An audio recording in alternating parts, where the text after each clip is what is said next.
یا اللہ یا اللہ یا اللہ یا اللہ۔ بسم اللہ الرحمن الرحیم۔ الحمد للہ رب العالمین، الصلاة والسلام على اشرف الانبیاء والسید المرسلین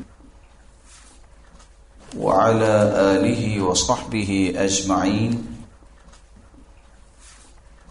اما بعد فاعوذ باللہ من الشیطان الرجیم۔ قل لعبادی الذین آمنوا یقیموا الصلاة۔ گزشتہ سے پیوستہ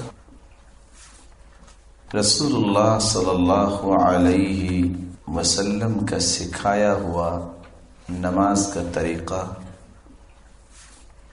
جو صحابہ کرام نے بیان کیا، اس کی تفصیلات جاری ہیں، اور آج ہم چھٹے نکتے سے آغاز کریں گے۔ مکمل وضو کرنے کے بعد ایک انسان کو قبلہ رخ ہو کے کھڑے ہونا چاہیے، سترے کا اہتمام کرنا چاہیے، اور صف مکمل کرنی چاہیے اور درست کرنی چاہیے، اور نیت جو ہے زبان سے نہیں بلکہ دل سے کرنی چاہیے۔ چھٹا کام اللہ اکبر کہنا۔ رسول اکرم صلی اللہ علیہ وسلم نے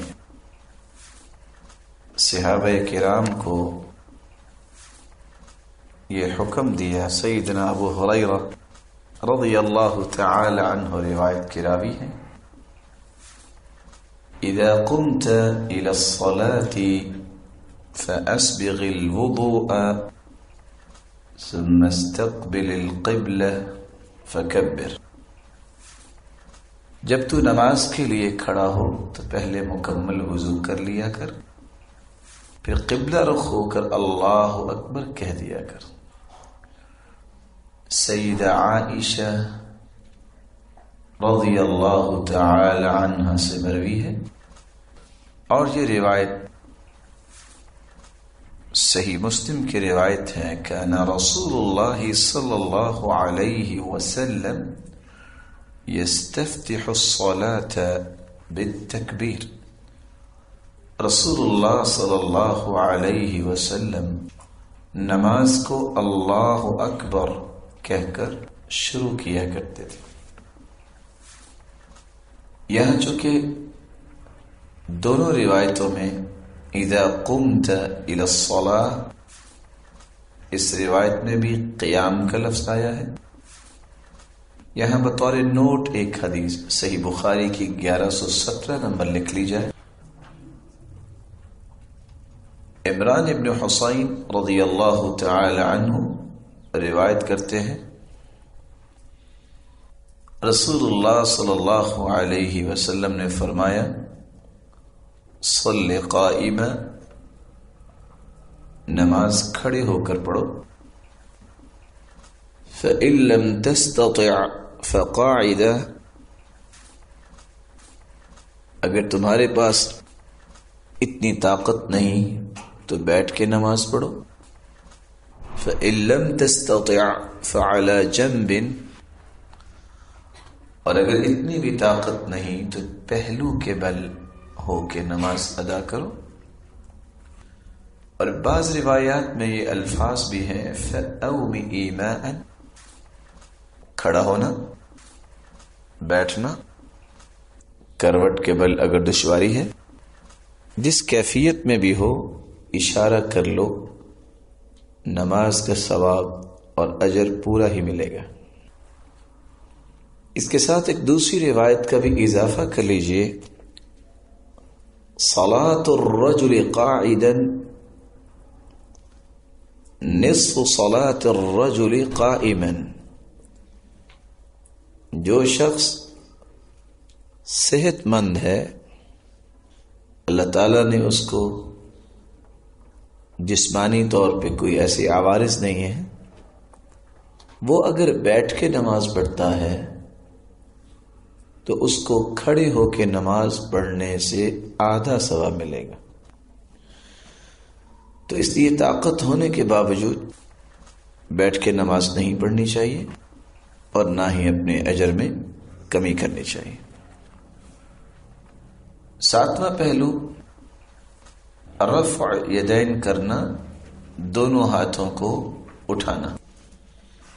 رسول اللہ صلی اللہ علیہ وسلم سے رفع الیدین کرنے کے ہمیں دو طریقے ملتے ہیں۔ دونوں ہاتھوں کو کندھوں تک اٹھانا، جیسا کہ سیدنا عبداللہ ابن عمر رضی اللہ تعالی عنہ بیان کرتے ہیں، كان يرفع يديه حذو منكبيه اذا افتتح الصلاة۔ آپ صلی اللہ علیہ وسلم اپنے دونوں ہاتھوں کو کندھوں کے برابر اٹھاتے جب نماز شروع کرتے، وَإِذَا كَبَّرَ لِلرُّكُوعِ، اور جب اللہ اکبر کہتے رکوع کے لیے، وَإِذَا رَفَعَ رَأْسَهُ مِنَ الرُّكُوعِ، اور جب آپ اپنا سر مبارک رکوع سے اٹھاتے، وَلَا يَفْعَلُهُ حِينَ يَرْفَعُ رَأْسَهُ مِنَ السُّجُودِ، اور جب آپ اپنا سر مبارک سجدوں سے اٹھاتے تو پھر ایسا نہ کرتے۔ وفی لفظ، اور دوسری روایت کے الفاظ یہ ہیں، وَإِذَا قَامَ مِنَ الرَّكْعَتَيْنِ رَفَعَ يَدَيْهِ، جب آپ صلی اللہ علیہ وسلم دو رکعتوں کے بعد تیسری رکعت کے لیے اٹھتے تو اس وقت بھی دونوں ہاتھوں کو کندھوں کے برابر لے جاتے۔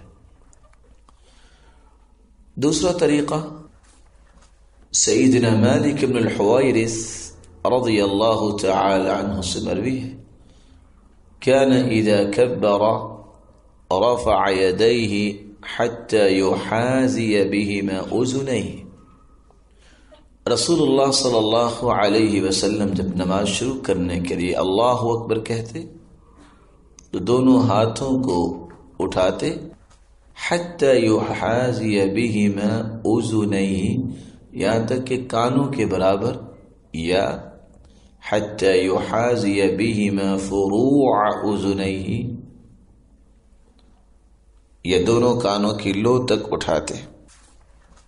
وَإِذَا رَكَعَ رَفَعَ يَدَيْهِ حَتَّى يُحَاذِيَ بِهِمَا أُذُنَيْهِ، اور جب آپ رکوع کرتے، وَإِذَا رَفَعَ رَأْسَهُ مِنَ الرُّكُوعِ،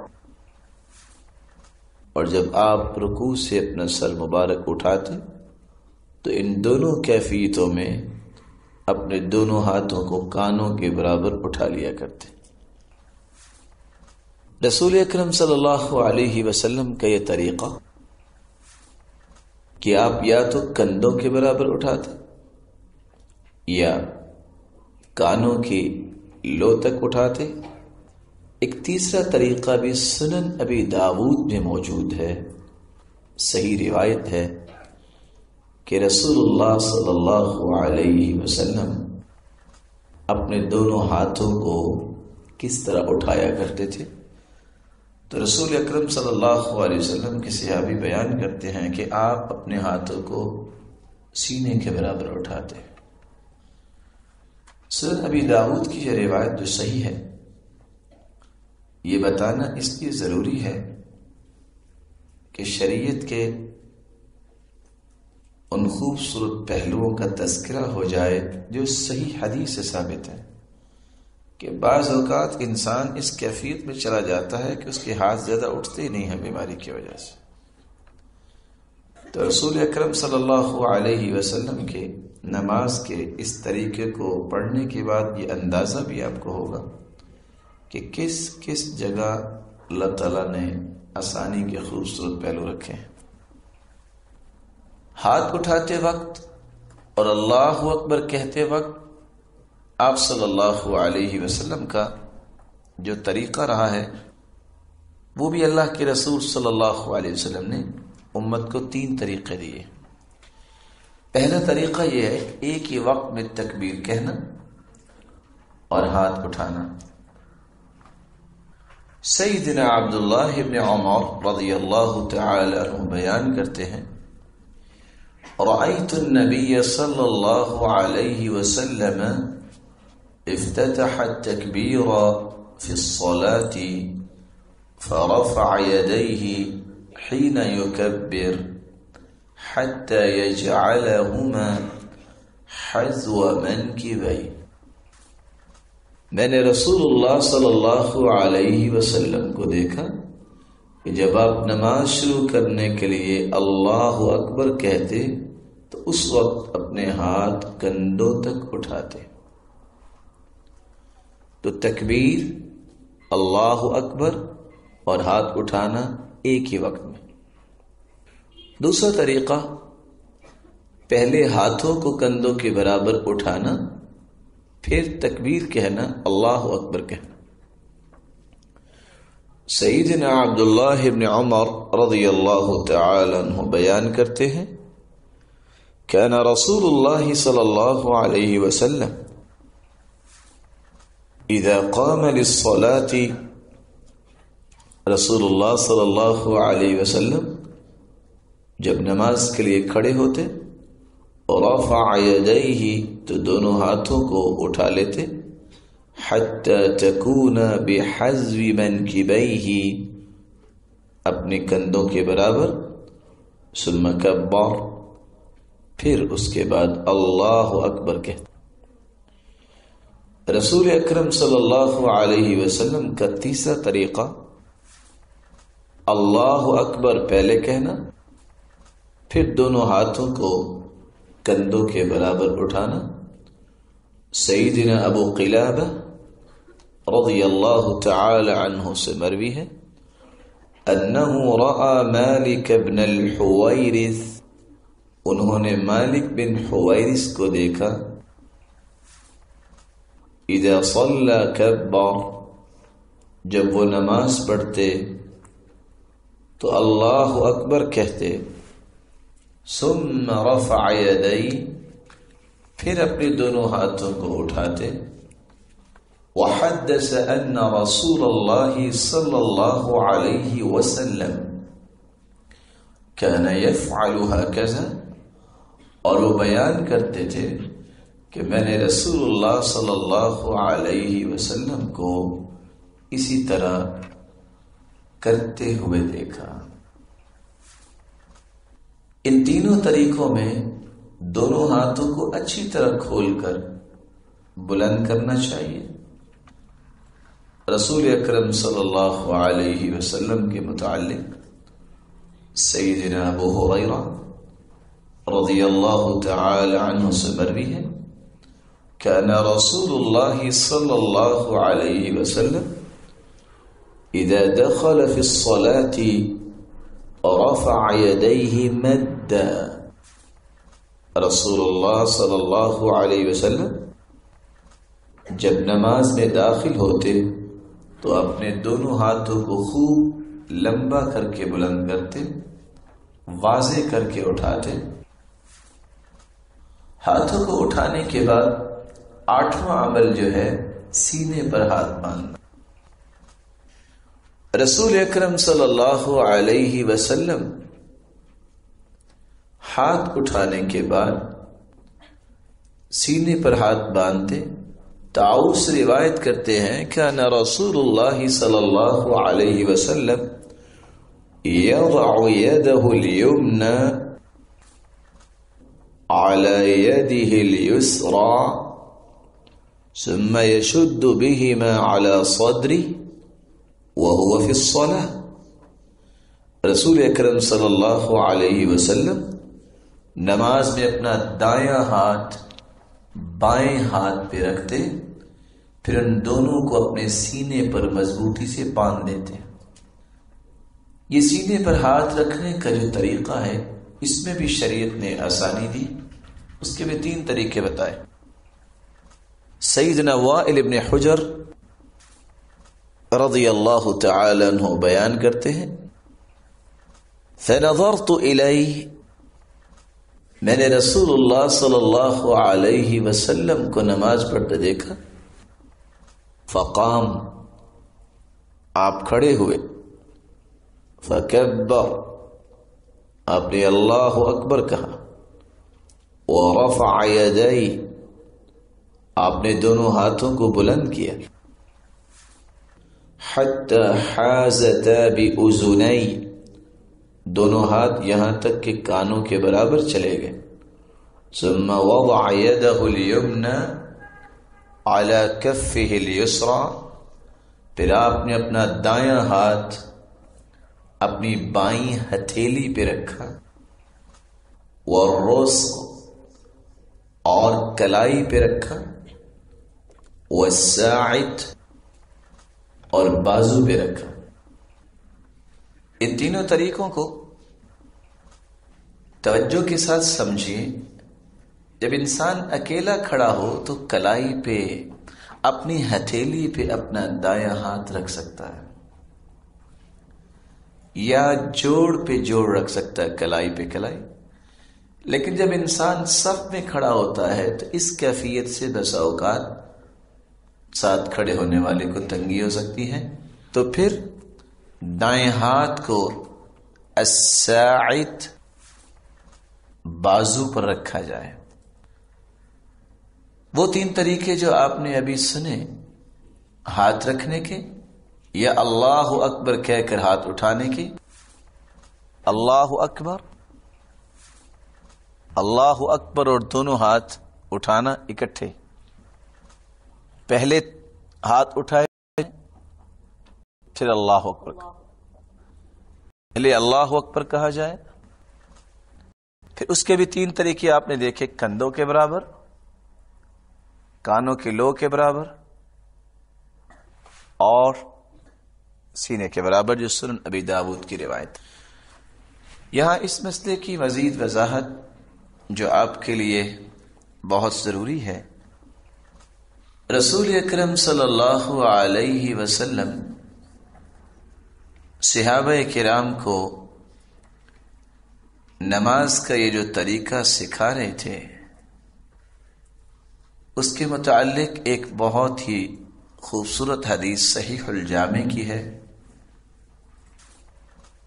ان من سنن المرسلین وضع الیمین علی الشمال فی الصلاة، انبیاء کی سنتوں میں سے یہ سنت ہے کہ دائیں ہاتھ کو بائیں کے اوپر رکھا جائے۔ دین فطرت ہے، تھوڑی سی توجہ کیجیے۔ آپ جب بازو کو صف بناتے وقت کھڑے ہوتے ہیں تو دائیں کو بائیں کے اوپر رکھتے ہیں، آپ اس کو جتنا بھی نیچے لے جانا چاہیں کوشش کریں، جائے گا، اور اگر لے جانا بھی چاہیں تو دوبارہ سنیے، وضع الیمین علی الشمال فی الصلاة، دایاں بائیں کے اوپر ہو، اور اگر نیچے کریں گے دایاں نیچے آنا شروع ہو جائے گا۔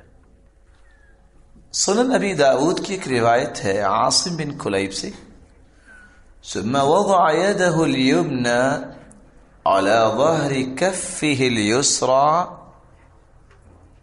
انہوں نے دایاں ہاتھ اپنے بائیں ہتھیلی کے اوپر رکھا، والرسغ والساعد، اسی طرح کلائی اور بازو پر، وقال فی، اور ساتھ کہنے لگے، ثم جئت بعد ذلك في زمان فيه برد شدید، میں پھر سردیوں میں آیا، فرأيت الناس عليهم جل الثياب تحرك أيديهم تحت الثياب، تو سردیوں میں انہوں نے چادریں لی ہوئی تھی، اس کے باوجود چادروں کے نیچے سے بھی ان کے ہاتھ حرکت کر رہے تھے رفع الیدین کے لیے۔ اور وائل ابن حجر کی روایت ہے سنن ابی داود میں، اتيت النبي صلی اللہ علیہ وسلم فی الشتاء، میں سردیوں میں رسول اللہ صلی اللہ علیہ وسلم کے پاس آیا. فرأيت أصحابه يرفعون أيديهم في ثيابهم في الصلاة، میں نے دیکھا کہ صحابہ کرام اپنے کپڑوں کے اندر ہی جو چادر لی ہوتی رفع الیدین کرتے. اور آپ صلی اللہ علیہ وسلم کی وفات سے 6 ماہ قبل وائل ابن حجر اللہ کے رسول کے پاس گئے ہیں اور انہوں نے اس وقت دیکھا. ابن حجر اسقلانی رحمۃ اللہ علیہ روایت نقل کرتے ہیں تلخیص الحبیر کی، فما زالت تلك صلاته حتى لقي اللہ، رسول اکرم صلی اللہ علیہ وسلم نے اسی طرح اپنے ہاتھوں کو اٹھا کر ہی نماز پڑھی، حتی لقی اللہ، جب تک اللہ سے ملاقات نہیں ہوگی. یہاں ایک ضروری نوٹ دے دیجیے، رسول اکرم صلی اللہ علیہ وسلم کا طریقہ مبارک کہ آپ دونوں ہاتھوں کو سینے پر باندھتے اور دونوں ہاتھوں کو کندھوں کے برابر اٹھا لیتے. لیکن جب انسان قرآن و سنت کو دلیل نہیں مانتا، حجت نہیں مانتا، یا اس کی روشنی میں زندگی گزارنا نہیں چاہتا، تو پھر ہمیشہ سنی سنائی باتوں کو ہی حجت مانتا ہے. آج لوگ یہ کہتے نظر آتے ہیں کہ اصل میں صحابہ کرام رضی اللہ عنہم وارضاہم ابتدائی اسلام میں نعوذ باللہ من ذالک بت لے کے آتے تھے جو اپنی بغلوں میں چھپا لیتے تھے، تو ان کو گرانے کے لیے یہ رفع الیدین کا حکم دیا گیا. اس ضمن میں 3 باتیں آپ کو لکھنی چاہیے. کائنات کے اندر ادنا سے ادنا مسلمان بھی یہ گوارا نہیں کرتا، ادنا سے ادنا مسلمان، کہ وہ منافقت کا کوئی پہلو اس انداز سے پیش کرے اور نماز کی حالت میں بتوں کو لے کے آئے. تو صحابہ کرام پر یہ بہت بڑا بہتان ہے. سبحانک ھذا بہتان عظیم. وہ ہستیاں جو اللہ کے رسول کے اشارہ ابرو پر اپنی جان چھڑکنے کے لیے تیار رہتے تھے، وہ اس طرح کا عمل کیسے کر سکتے؟ یہی وجہ ہے عبداللہ ابن مسعود رضی اللہ تعالی عنہ نے کہا تھا، ان اللہ نظر فی قلوب العباد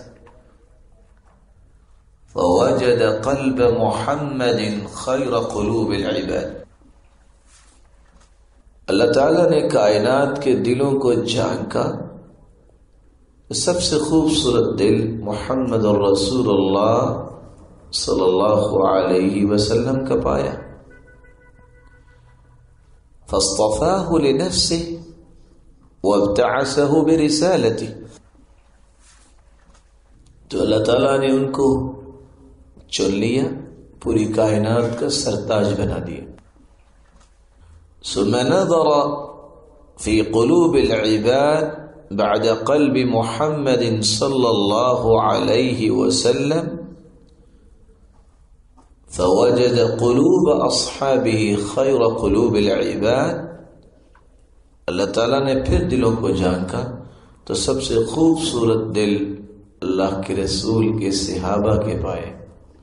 فجعلهم وزراء لنبيه، تو اللہ تعالیٰ نے ان کو اپنے پیغمبر کا وزیر بنا دیا. یہ سلیکشن اللہ کی طرف سے. اللہ یصطفی من الملائکۃ رسلا ومن الناس، اللہ تعالیٰ نے فرشتوں میں بھی چناؤ کیا، انسانوں سے بھی چناؤ کیا، چنیدہ ہستیوں کے بارے میں اس طرح زبان کھولنا یہ شرعاً جائز نہیں.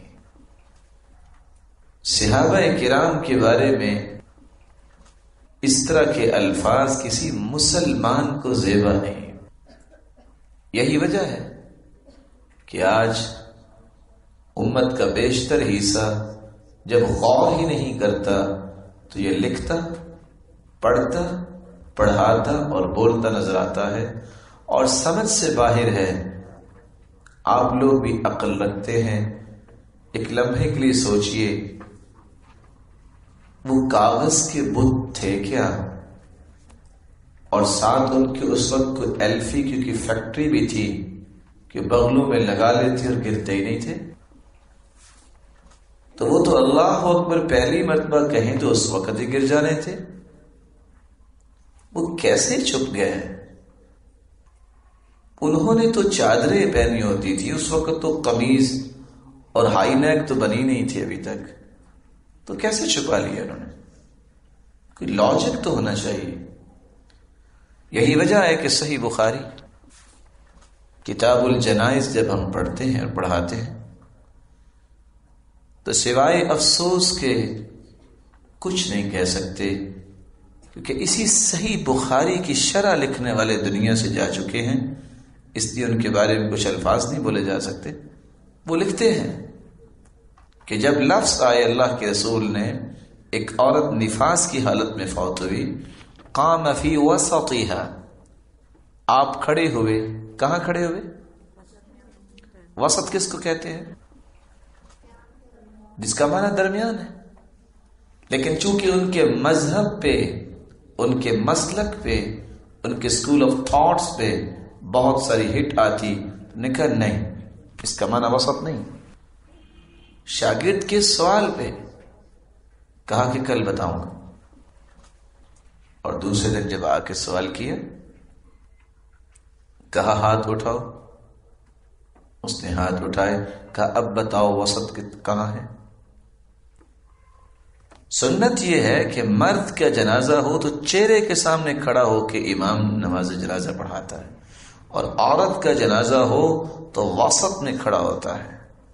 لیکن چونکہ ان کے مسلک کی یہ بات ہے کہ نہیں، ہر دو صورتوں میں چہرے کے سامنے کھڑا ہونا ہے. نام میں اس لیے نہیں لینا چاہتا کہ آپ کو مسئلہ سمجھ میں آئے. دیانتداری سے اپنے دل سے پوچھئے، بھلا کسی نے مردے کے بھی ہاتھ کھڑے کروائے؟ تبھی پتہ چلے گا نا کہ آپ وسط کہاں ہے. حدیث کو توڑ دیا، اس کا انکار کرنے کے لیے، اپنے مسلک کو ثابت کرنے کے لیے اس طرح کی توجیہ کی. جو شخص بھی عقل مند اس کو سنتا ہے افسوس کرتا ہے. صحیح بخاری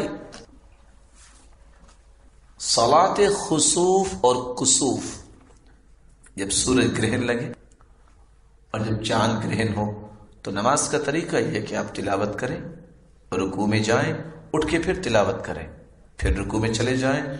2 رکوع بھی ایک رکعت میں ہو سکتے ہیں، 3 رکوع بھی ایک رکعت میں ہو سکتے ہیں، اور صحیح بخاری کی روایت اور بہت ساری دیگر روایتیں. لیکن چونکہ یہ نماز کا طریقہ صاحب کے مسلک کے موافق نہیں تھا، وہاں کیا لکھا؟ اللہ کی قسم کوئی عقل مند پڑھ لے تو خون کے آنسو ہوتا ہے کہ صحیح بخاری کی اس حدیث کو توڑنے کا انداز کیا؟ اصل میں اللہ کے رسول نے رکوع اتنا لمبا کر دیا کہ جو ان کے پیچھے کھڑے تھے وہ سر اٹھا اٹھا کے دیکھتے تھے کہ ابھی اٹھے ہیں کہ نہیں اٹھے. تو جو پچھلی صفوں میں تھے انہوں نے سمجھ لیا کہ رکوع کیا ہے. والعیاذ باللہ، صحابہ کرام کے بارے میں یہ نظریہ رکھنا کہ وہ اس طرح سر اٹھا اٹھا کے نماز میں دیکھتے تھے اور ان کو منافق ثابت کرنا، تو یہ وہ ہستیاں ہیں جن کے بارے میں اللہ تعالیٰ نے کہہ دیا فَإِنْ آمَنُوا بِمِثْلِ مَا آمَنْتُمْ بِهِ فَقَدِ اهْتَدَوْا. تمہارے ہدایت یافتہ ہونے کے لیے معیار ایک ہے، میزان اور مقیاس ایک ہے. جب تک تم صحابہ جیسا ایمان نہیں لاؤ گے اس وقت تک تمہارا ایمان جو ہے وہ کنسیڈر نہیں ہوگا. اس لیے رسول اللہ صلی اللہ علیہ وسلم کے صحابہ کرام کے متعلق یہ بات جو لوگوں نے کہہ دی کہ وہ تو بت لے آتے تھے اور ان کو چھپا لیتے تھے، ان کے لیے حکم دیا اور بعد میں منسوخ ہو گئی، جس کے نسخ کی کوئی دلیل نہ آج تک کوئی پیش کر سکا ہے اور نہ ہی پیش کر سکے گا. اور وائل بن حجر رضی اللہ تعالی عنہ کی روایت آپ نے سنی، فما زالت تلك صلاته حتى لقي الله، اللہ کے رسول صلی اللہ علیہ وسلم کی نماز زندگی کی آخری نماز تک آپ نے رفع الیدین کی، اور اسی حالت میں ہی آخری نماز تک آپ نے یہ کام کیا یہاں تک کہ اللہ کے پاس چلے گئے. سیدنا عبداللہ ابن عباس رضی اللہ تعالی عنہ، ان کی روایت بھی ساتھ لکھ لیجئے. ان معشر الانبیاء ان نؤخر سحورنا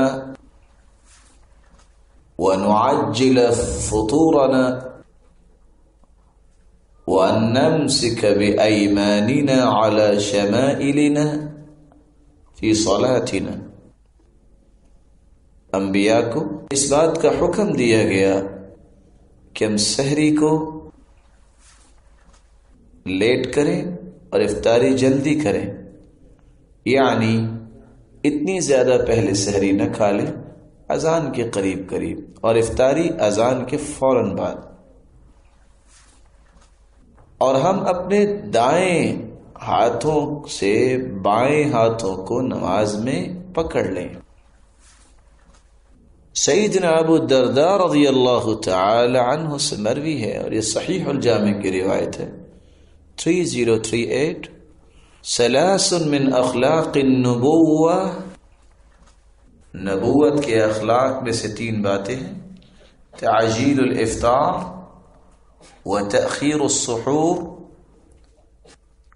ووضع اليمنى على الشمال في الصلاة. انبیاء کے اخلاق میں سے 3 باتیں ہیں: افطاری جلدی کرنا،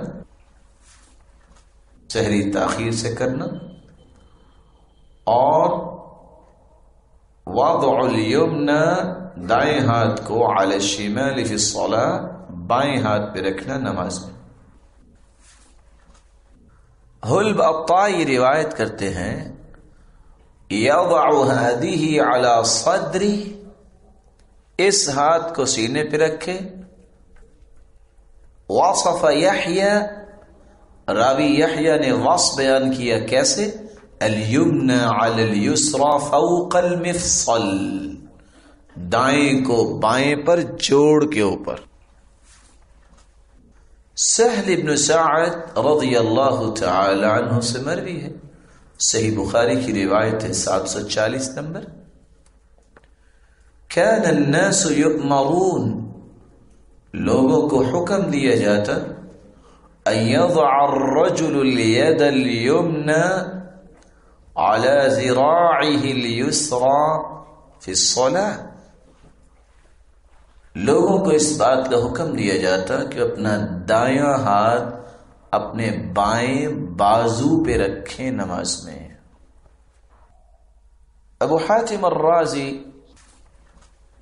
ابو زرع الرازی، یہ رازیان، اللہ تعالیٰ نے ان کو علم ایسا دیا تھا کہ یہ راز کی باتیں کرتے تھے اور ان کی زندگیاں بھی راز ہیں. کچھ نام جو ہیں وہ بڑے پیارے ہیں. مالک بن دینار، مالک بن دینار، جس سے دینار مہنگا ہے ان کی حدیثیں بھی بہت مہنگی ہیں.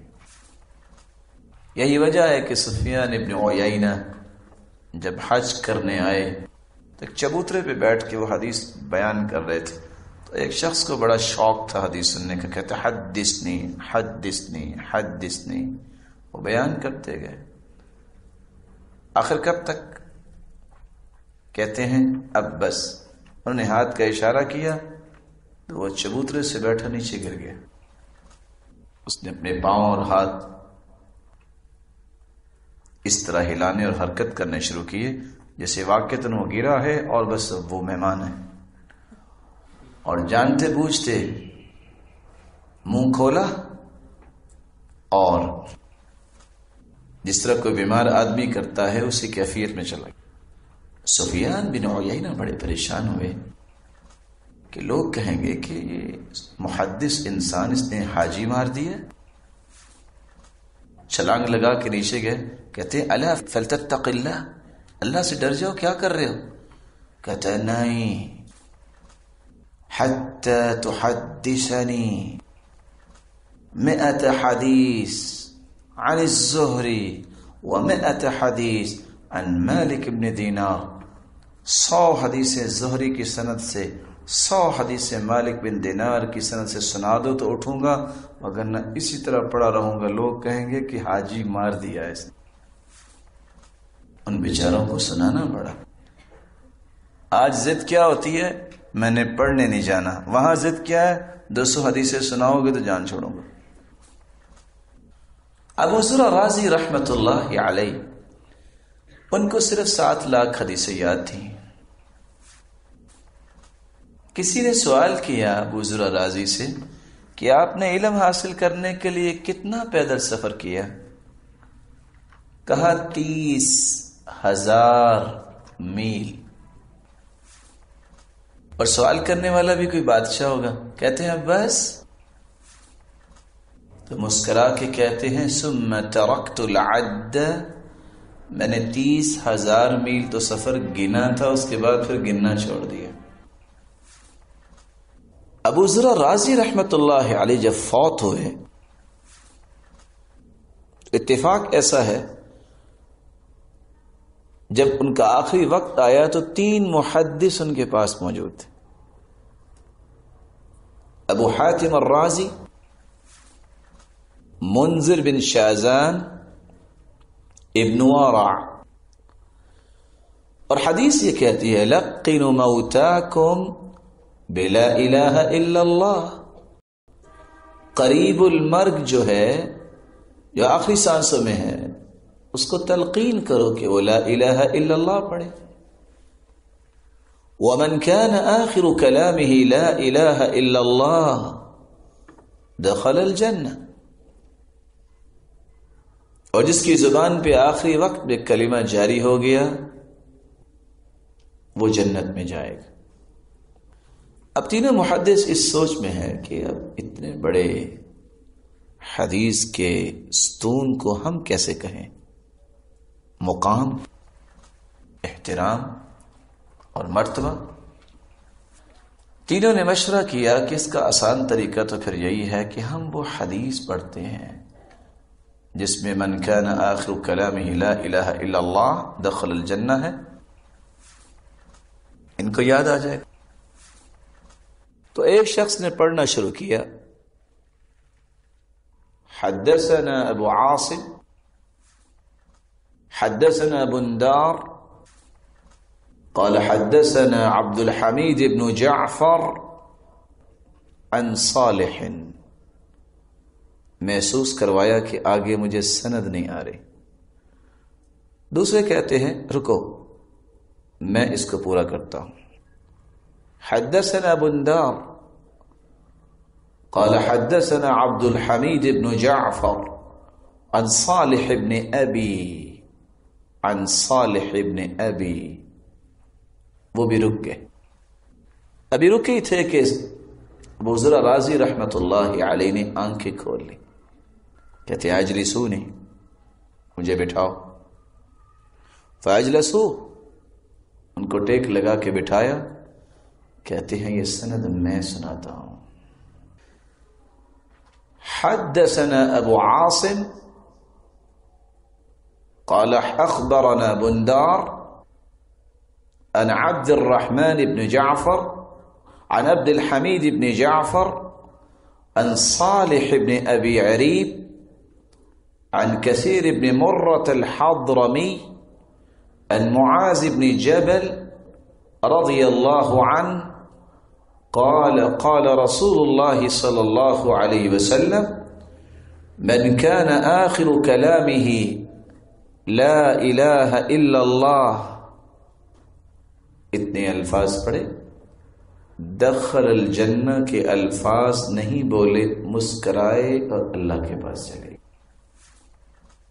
ابن حجر عسقلانی رحمۃ اللہ علیہ قصہ نقل کرتے ہیں، سیدہ آسیہ علیہ الصلاۃ والسلام جب ان کی بھی جان نکلی تو مسکرا رہی تھی، کیونکہ انہوں نے دعا کی تھی رب ابن لی عندک بیتا فی الجنہ، اللہ میرا گھر جنت میں اپنے پاس بنا۔ اللہ تعالیٰ نے اس کو گھر دکھایا۔ ابن کثیر اپنی تفسیر میں لکھتے ہیں ادھر اس نے گھر کو دیکھا، خوش ہوئی اور اسی حالت میں اس کی جان قبض کر لی گئی۔ تو یہاں بھی اللہ تعالیٰ نے ان کو جنت دکھائی ہوگی تو لفظ جنت بولنے کی ضرورت نہیں رہی، مسکرائے اور اللہ کے پاس چلے گئے۔ جب وہ فوت ہو گئے، محدثین کو خواب آئی، ان کے ساتھیوں کو، کہ ابو ذر رازی رحمت اللہ علیہ فرشتوں کو نماز پڑھا رہے ہیں۔ کہا ابو ذر یہ کیا؟ اللہ نے تجھے فرشتوں کا امام بنا دیا؟ قال برفع الیدین فی الصلاة، نماز کے اندر رفع الیدین کرنے کی وجہ سے اور اس کے اہتمام اور اس کے بیان کی وجہ سے اللہ نے مجھے یہ فرشتوں کی امامت نصیب دی۔ اللہ کے رسول صلی اللہ علیہ وسلم کی سنت کی حفاظت بہت بڑا انعام ہے کہ مجھے اللہ تعالیٰ نے برفع الیدین فی الصلاة، نماز کے اندر رفع الیدین کرنے کی وجہ سے فرشتوں کا امام بنایا۔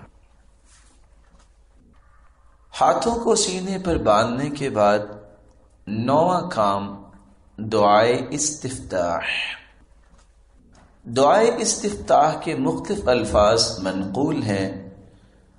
سیدنا ابو ہریرہ رضی اللہ تعالی عنہ بیان کرتے ہیں كان رسول اللہ صلی اللہ علیہ وسلم اذا كبر في الصلاة سكت هنية قبل ان يقرأ، رسول اللہ صلی اللہ علیہ وسلم جب نماز کے لیے تکبیر کہتے، اللہ اکبر کہتے، تو تکبیر کے بعد اور قرات سے پہلے کچھ دیر خاموش رہتے۔ فقلت یا رسول اللہ صلی اللہ علیہ وسلم، میں نے کہا اے اللہ کے رسول صلی اللہ علیہ وسلم، بِأَبِي أَنْتَ وَأُمِّي، میرے ماں باپ آپ پہ قربان ہو جائیں، أَرَأَيْتَ سُكُوتَكَ بَيْنَ التَّكْبِيرِ وَالْقِرَاءَةِ مَا تَقُولُ، میں دیکھتا ہوں کہ آپ تکبیر اور قرات کے درمیان خاموشی اختیار کرتے ہیں اور آپ کچھ پڑھتے ہیں، آپ کیا پڑھتے ہیں؟ قال اقول، میں یہ کہتا ہوں، اللہ کے رسول نے فرمایا اللہم باعد بینی وبین خطایای کما باعدت بین المشرق والمغرب، اللہم نقنی من الخطایا کما ينقى الثوب الابیض من الدنس، اللہم اغسل خطایای بالماء والثلج والبرد، اے اللہ میرے اور میرے گناہوں کے درمیان دوری ڈال دے جس طرح تو نے مشرق اور مغرب کے درمیان دوری ڈالی۔ اے اللہ مجھے گناہوں سے صاف کر دے جس طرح سفید کپڑا میل کچیل سے صاف کیا جاتا ہے۔ اے میرے پروردگار میرے گناہوں کو پانی، برف اور اولوں سے دھو ڈال۔ دوسری دعا سیدہ عائشہ رضی اللہ تعالی عنہا سے مروی ہے كان رسول اللہ صلی اللہ علیہ وسلم اذا افتتح الصلاة، رسول اللہ صلی اللہ علیہ وسلم جب نماز شروع کرتے قال، تو یہ دعا پڑھتے سبحانک اللہم وبحمدک وتبارک اسمک وتعالی جدک ولا الہ غیرک، پاک ہے تو اے اللہ اپنی تعریف کے ساتھ، اور تیرا نام کتنا بابرکت ہے، اور تیری بزرگی بلند ہے، اور تیرے علاوہ کوئی معبود برحق نہیں۔ تیسری دعا سیدنا انس رضی اللہ تعالی عنہ بیان کرتے ہیں ان رجلا جاء الى الصلاة وقد حفزه النفس، ایک آدمی نماز کے لیے آیا اور اس کا سانس پھولا ہوا تھا. فقال اللہ اکبر الحمد للہ حمدا کثیرا طیبا مبارکا فی. اس شخص نے یہ کلمات کہے الحمد للہ حمدا کثیرا طیبا مبارکا فی.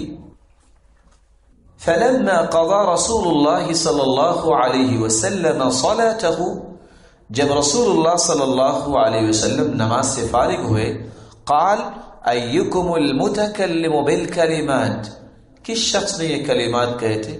فإنه لم يقل بأسا، اس نے کوئی بری بات نہیں کہی، اچھے کلمات کہے. فقال الرجل انا یا رسول اللہ، اس شخص نے کہا میں نے کہے تھے اے اللہ کے رسول صلی اللہ علیہ وسلم. جئت وقد حفظني النفس، میں جب آیا تو میرا سانس پھولا ہوا تھا. فقلتها، تو میں نے یہ کلمات کہہ دی. فقال لقد رأيت 12 ملكا يبتدرونها أيهم يرفعها، میں نے 12 فرشتوں کو دیکھا جو جلدی کر رہے تھے کہ کون ان کلمات کو اللہ کے پاس لے کے جائے. وزاد حمید فی، اور اس روایت میں حمید نے اضافہ کیا وَإِذَا جَاءَ أَحَدُكُمْ فَلْيَمْشِ نَحْوَ مَا كَانَ يَمْشِ فَلْيُصَلِّ مَا أَدْرَكَهُ وَلْيَقْضِ مَا سَبَقَهُ. اور حمید کی روایت کے الفاظ یہ ہیں کہ جب تم میں سے کوئی شخص نماز کے لیے آئے تو اپنی معمول کی چال چل کے آئے، نماز کا جو حصہ اسے میسر آ جائے اسے پڑھ لے، اور جو فوت ہو جائے اسے پورا کر لے. چوتھی دعا سیدنا عبداللہ ابن عمر رضی اللہ تعالی عنہ بیان کرتے ہیں بینما نحن نصلی مع رسول اللہ صلی اللہ علیہ وسلم، اس دوران کہ ہم رسول اللہ صلی اللہ علیہ وسلم کے ساتھ نماز پڑھ رہے تھے. اذ قال رجل من القوم، تو قوم میں سے کسی ایک نے کہا اللہ اکبر کبیرا والحمد للہ کثیرا وسبحان اللہ بکرة واصیلا. اس نے یہ کلمات کہے. فقال رسول اللہ صلی اللہ علیہ وسلم، تو رسول اللہ صلی اللہ علیہ وسلم نے فرمایا من القائل کلمت کذا وکذا، اس طرح کلمات کس نے کہے؟ قال رجل من القوم، تو ایک آدمی قوم میں سے کہنے لگا انا یا رسول اللہ صلی اللہ علیہ وسلم، میں نے یہ الفاظ بولے اے اللہ کے رسول صلی اللہ علیہ وسلم. قال رسول اللہ صلی اللہ علیہ وسلم، تو رسول اللہ صلی اللہ علیہ وسلم نے فرمایا عجبت لها فتحت لها ابواب السماء، مجھے تعجب ہوا کہ ان کلمات کے لیے آسمان کے سبھی دروازے کھول دیے گئے. قال ابن عمر، عبداللہ ابن عمر رضی اللہ تعالی عنہ فرماتے ہیں فما ترکتهن منذ سمعت رسول اللہ صلی اللہ علیہ وسلم یقول ذلك، جب سے میں نے رسول اللہ صلی اللہ علیہ وسلم سے ان کلمات کی تعریف سنی ہے اس کے بعد میں نے آج تک ان کو چھوڑا نہیں ہے. یہ تھے نماز کے ابتدائی 9 نکات جو عملی نماز کا طریقہ ہے. 10واں نکتہ تعوذ پڑھنا. اللہ رب العزت فرماتے ہیں فَإِذَا قَرَأْتَ الْقُرْآنَ فَاسْتَعِذْ بِاللَّهِ مِنَ الشَّيْطَانِ الرَّجِيمِ، جب تو قرآن مجید کی تلاوت کرنے لگے تو شیطان مردود سے اللہ کی پناہ مانگ لیا کرو، اعوذ باللہ من الشیطان الرجیم پڑھ لیا کرو. اور سیدنا ابو سعید خدری رضی اللہ تعالی عنہ بیان کرتے ہیں کان رسول اللہ صلی اللہ علیہ وسلم اذا قام من اللیل، جب آپ رات کو قیام کے لیے کھڑے ہوتے، کبر، اللہ اکبر کہتے، ثم یقول، پھر آپ یہ کہا کرتے، اعوذ باللہ السمیع العلیم من الشیطان الرجیم من ہمزہ ونفخہ ونفثہ، اے اللہ میں تیری پناہ میں آتا ہوں، تو سننے والا اور جاننے والا ہے، شیطان مردود سے اور اس کے وسوسوں سے اور جادو کی پھنکار سے اور اس کے تکبر سے۔